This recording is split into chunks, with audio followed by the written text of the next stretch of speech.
understanding and tolerance, the Islam.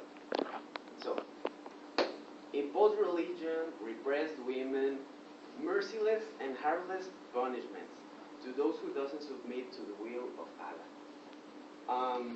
This may sound terrible at the beginning, but tolerance and respect are words that we humans have forgotten.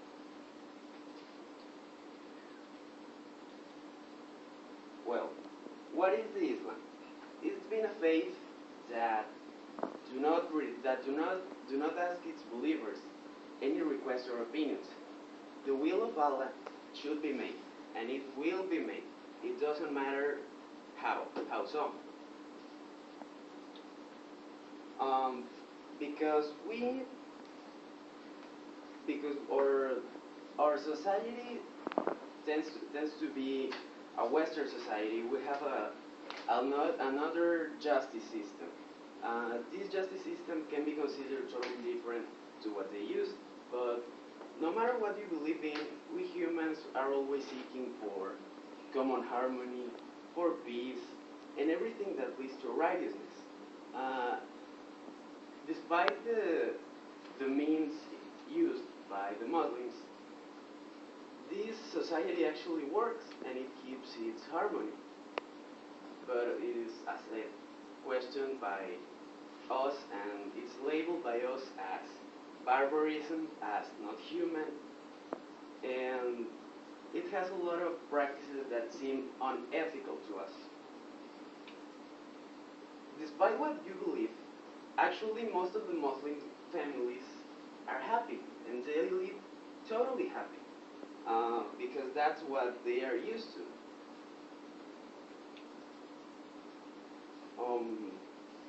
And before we label or make a comment about their society, we should ask ourselves if our society is exactly the utopic model and the utopic dream that once Martin Luther King or Mahatma Gandhi once dreamed about.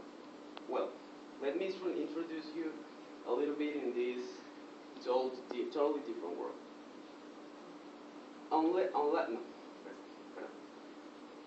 Unlike Christianity or Buddhism, Islam is not a religion that separates the state from religion. They believe in a total theocratical system where all the laws and the beliefs and all the paths that citizens should take are written in their holy scriptures, which are called the Quran.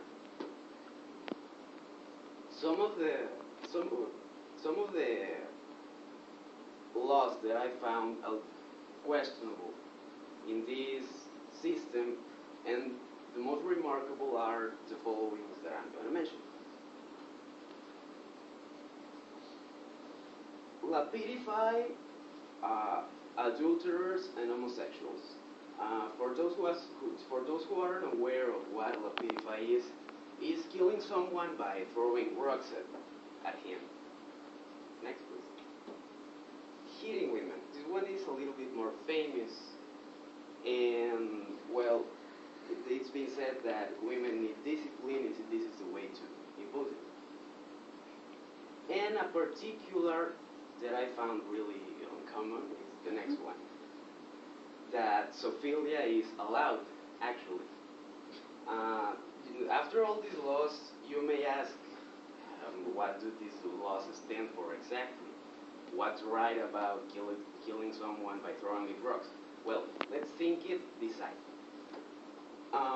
Before someone who is thinking in going in an adventure with a neighbor or something like that, committing an infidelity, he will think it twice because he'll know that the consequences are terrible. So this fear maintains husbands and also wives faithful to its families and to its marriage. Also, no, wait please. What about the other one mentioned, hitting women? Well, I don't think there aren't any remarkable things on a disobedient wife. a wife that disregards its family, a wife that shouts at its husband. Of course, the means are not the ones that we would like to use, but actually this system works.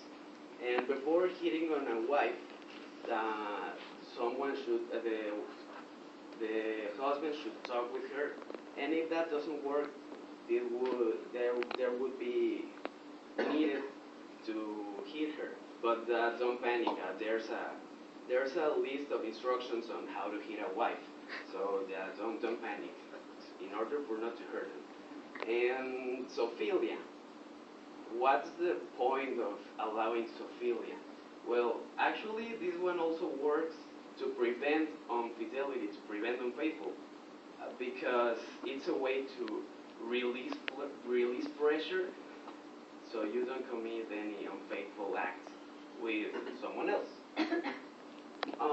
And before we label them again, I would like to invite you and think. What about our society? Is ours actually perfect? Is there anything remarkable on the legal abortion? Is there anything remarkable on the legal prostitution or pornography, which actually finances the traffic of people? Is there anything remarkable on the legal and free selling of addictive substances which actually have the power of destroying entire families? As said before, tolerance and respect should be something that we should include in our daily vocabulary. Okay, so one of the topics that is very important is difference in religion, where I would like to make a comparison between what the Western world like lives in a religion and what Islam lives as a religion, and some of the main difference that they have. First of all, they have one similarity. That one similarity is that they believe in one God, and that God is the creator of the whole world, and they worship it like the same in Christianity and in Islam. But they have three main differences. One of the first differences is about Trinity. Us, the Christians, believe about the Trinity, who is Father, Son, and the Holy Spirit. But in Islam, they completely disagree with the Trinity because they believe that God is the only creator, and they don't think that Jesus and they don't believe it that Jesus is someone who should be worshipped or divine. They believe that he is just a son of God as everyone else, and that he was just sent like to the world. And also they believe that angels, for example, not like in Christianity that they worship and you ask like for an angel and it's something divine. In Islam, an angel is just a slave from God, and they just work for them, and they're prophets on earth that are not, they should not be worshipped or divine. Another difference is that they say in Islam that Jesus did not die on the cross, as us Christians think. They believe that he did not die that way, and that God made like the people believe that he died on the cross, but they say that Jesus ascended to heaven by God. And the third difference is that Christians believe in the original sin of Adam and Eve, that the forbidden fruit and the sin that they made. And Christians believe that us carry that sin because we were born sinners. And in Islam, they believe that we are not sinners and that God forgave Adam and Eve, and that we are all, like, it would be unfair to carry with a sin that is not ours. And those are the differences in religion. One of the most controversial topics in Islam is about the role of woman in Islam, and I would like to mention that Quran is like the Bible of the Christians. Quran is a holy text, and in the Quran it says that women have the same rights as the women from the Western world have. They can study, they can study, they have education, they can have their own careers, they can be at home, they can be with their child, or if they decide to go outside, they can go outside and work, have their own business, have their own degree. They have all the same rights as all women have. Some people, we misjudge and we misconcept that they are slaves, that they have no opinion, that they live like in their homes, that they can do anything, but that's not true. The Quran actually says that women can do whatever they want, they can study, they have the same rights. They're not identical to men, but they do have the equal rights as men. But there's a problem. Some of the Muslims believe that that's not true, and they forget about what the Quran says, and they think about the woman as the story at the beginning where Eva bit the forbidden fruit, and they think about the woman as a seductive person, and the one who should be punished, and the woman should be carrying the scene of what happened, like from all history, and that's what things happen, and that's why they hit them, and that's why they think they should be all covered, because there is something like that cannot be, like they're in danger, and they want them home, and they don't want them to study. So there's two sections. Some are you can see Muslims that don't even wear the jihad, that wear normal clothes, and that they work, and that they do several things. And there are other girls that they have to obey their fathers, their brothers, their husbands, and it's all about and it's all like because of the beliefs. But it is established in the Quran that women like have the same rights as women from the Western sense. Well, I think that my partner did it just great. So before I conclude, I want to tell you experience. I studied in Prepa Tech, and we had a class called Regional Studies. I don't know if you remember, but I studied in Campus Cuernavaca, and there we had a tolerance week. This is how it is called, the activity, the tolerance week, and we will dress and act and behave 1 week as if we were Muslims, okay? But there was an issue, that there was a Muslim girl in our school, and she totally disagreed with the activity, because she said that women over there have actually more rights than they have here. And Adriana, I think that she just explained it very well. There is this fundamentalism part that is the radical part of the Muslims that acts and that has very strict rules. But there is one thing, okay? This issue is not about religion. It's about a geopolitical issue. Muslims feel invaded by our culture, and therefore they act the way they do. Okay? Finally, if we want to make an effort and understand, we have to know that talking about Islam is talking about an unfinished state, in which all its historical background has placed them in a not very comfortable position, where they have to be constantly struggling to preserve their identity.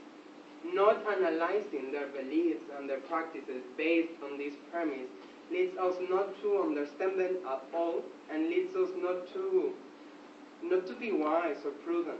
Leads us to see ourselves as this almighty and all-knowing entity that can judge everything. But that's not. Here comes the question. Does it really exist an all-knowing rule that governs the world? And if it does it belong to us? Who are we? Who are we to judge the difference? So, this message is not, we are not trying to defend the Islam, we are not trying to say that our culture is the wrong one. No, we're just saying that before even saying something, we have first to understand, okay? Because it's not about the differences, it's about the similarities. It's not about the war, it's about the peace, okay? And before, I know that because of our culture, we tend to do a lot of opinions, and we tend to emit a lot of opinions without knowing.